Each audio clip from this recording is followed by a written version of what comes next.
Welcome along. You've logged on to attheraces.com. Our preview of the Cheltenham Festival continues with the Triumph Hurdle. Curtain raiser on Gold Cup Day itself on the Friday afternoon. What a great race it promises to be.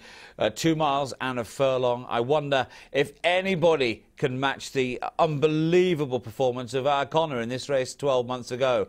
Here's the best of the form we've seen so far.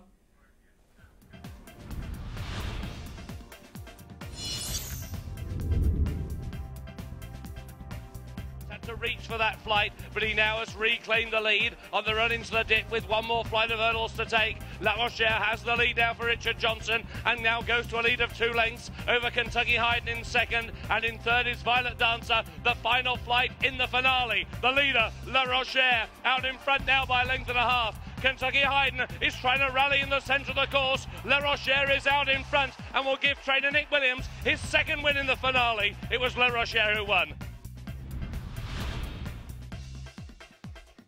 Comes Tiger Roll and PLINTH just in behind them, but it's Guitar Pete who's in front of Tiger Roll. They're being followed by Ivan Grozny and PLINTH, and Guitar Pete the leader now as they come down to the final flight. Guitar Pete at the last. Over in front for Barry Garrity, Tiger Roll, then PLINTH and Ivan Grozny, and on the run up towards the finish, it's Guitar Pete and Barry Garrity out 3 in front of Tiger Roll. PLINTH is third on the inside of Ivan Grozny, but Guitar Pete wins. Second home is Tiger Roll, PLINTH third, Ivan Grozny 4.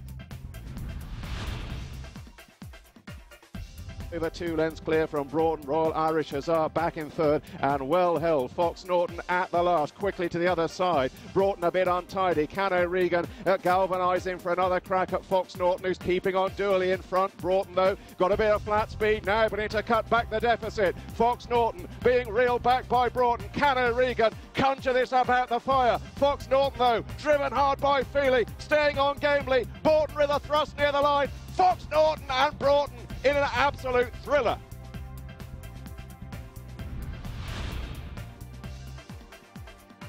Late Ronaldinho and Pearl Castle, 4 across the track as they approach the final flight. Pearl Castle comes to join Zamoyski, then Ronaldinho. A big leap from Pearl Castle, took off upside Zamoyski. Ronaldinho in third, She's Late back in fourth. Zamoyski won't lie down, making Pearl Castle fight. Favourite is inched into a narrow lead, now beginning to assert from Zamoyski. Driven to the line, Pearl Castle now drawing away, and Pearl Castle, the king of the castle again on Townmoor, and perhaps bigger prizes away. Beats Zamoyski. Adriano de Motte in the lead, being followed by, in second place towards the near side, is Holding's Treasure, and they're being followed by Ashjar. They're coming down to the final flight. Adriano de Motte has skipped away clear, and over this flight a long way in front as they race up towards the finish, and Adriano de Motte is going to score in tremendous style, winning by a wide margin here and going further away. It's another one for Willie Mullins and the Ritchie family. Adriano de Motte and Ruby Walsh clear.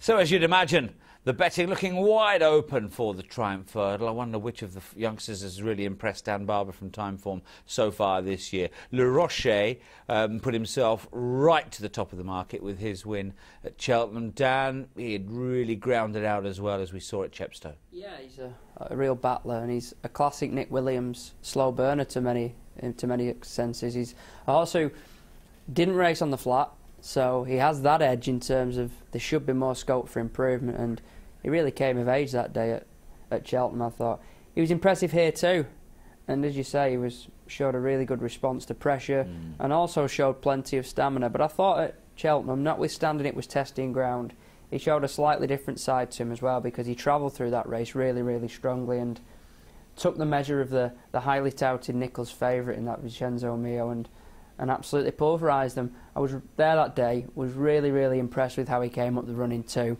and we have a different type of horse can win this race. Of course we do. We've had Catchett's won it in previous years, a horse who's gone on to win a champion hurdle, but it has produced a few stayers as well, and La Rochère probably falls into that category, and he's got to be bang there at the finish because he's such a strong stayer, and as it stands his form is the best on Timeform ratings for sure. Right, so a very big thumbs up for Le Rocher there from the Timeform perspective. What do you make of that key bit of Irish form we've just had a look at there from Leopardstown's big meeting, Dan? This was the Spring Juvenile Hurdle, a Grade 1 contest. All eyes, of course, were on Ivan Grozny on this occasion. He disappoints, so what do we make of the winner and second, Guitar Pete and Tiger Roll? Yeah, don't get me wrong, I don't want to crab this winner because he's extremely likeable. He's taken to hurdling far better than you might have anticipated. Rated only 70 with Timeform on the flat and has exceeded that in spades. Really good jumper. He's another one who you know will make his presence felt, but I do think there are severe holes in that form. Plinth didn't jump well enough. Ivan Grozny found less than seemed likely. And the runner-up Tiger Roll, yes, he's a good-looking horse and he'd been purchased for big money out of Nigel Hawke's stable, but he had won only a market-raising juvenile on his debut.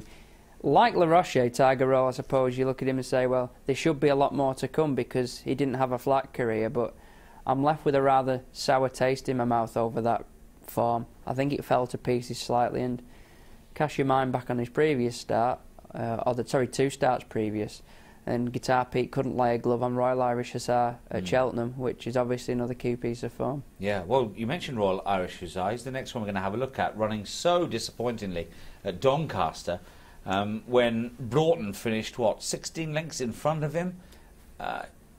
You need to forgive him this, don't you, Royal Irish Hussar? But the market, again, has seemingly taken the view that on the back of this, he can't win the race. He's out to 20s, 25s. And yes, it was a knock on him, of course it was, but it's not hard to find excuses. For instance, let's assess his earlier form. On his hurdling debut, he overcame mistakes to beat Fox Norton, who got the run of the race. So we know he's better than this form makes him look, even though Fox Norton has presumably improved since. In addition to that, he's got that Cheltenham piece of form where he beat Guitar Pete not just fair and square, he beat him with a fair bit in hand that day. He's a strong stayer, good flat horse, let's not forget. He was rated around 100 on the flat with Timeform. That'd make him just about the pick of this field. And I think on the back of one bad run, the market has simply overreacted. 25 is way too big for a horse whose early season juvenile form, much like Fairlong a few years ago, on the back of a blip, has been underestimated for sure. And the last one we're going to have a look at in this particular preview is Pearl Castle. Twice a Doncaster winner. Bit of a messy race last time out, beating Zamoyski narrowly. I just wondered, do you take the view that this was a regressive bit of form from Pearl Castle, or did fates conspire on this particular day against him? I suspect the competition was great to this day, which meant that the horse wasn't able to be as impressive, but the Doncaster performance first time out was good, admittedly, and he really seemed to sprint away that day, but the time actually wasn't that quick. Okay. And then he's come out at Doncaster, and there is an air that perhaps this is about as good as he is. I think he'll probably do a bit better again, but I wasn't left blown away by that performance. Certainly when you compare it to what Le Rocher did at Cheltenham, or compare it to what Royal Irish Hussar did to Guitar Pete at Cheltenham, I don't think you can be left with as positive a feeling after the race. And we must give Calypto a strong mention as well, or maybe not. Were you impressed or otherwise at Newbury? No, I was impressed. I think he's another horse with plenty to recommend him. He shaped really, really well when winning at Newbury first time out. Form that was boosted since by Activial, who was further back that day. So, yeah, I'd absolutely respect him, but I don't think his form as it stands, and I don't think the improvement to which he's open is as great as you can say with Le Rocher, and with Royal Irish Hussar at vastly bigger prices, you've just got to keep him on side as well. So Royal Irish Hussar, the bet for you? My current play is I've backed Le Rocher win only, but I have backed Royal Irish Hussar each way at 25, so you're getting over 5 to 1 a place, and that's too big for the horse that, admittedly in the early stages of the juvenile season, looked the top of the crop. And yeah, I'm happy to forgive him that run. Master trainer, get him back firing for the day. He's not entered in the Fred Winter, so the Triumph must be the plan.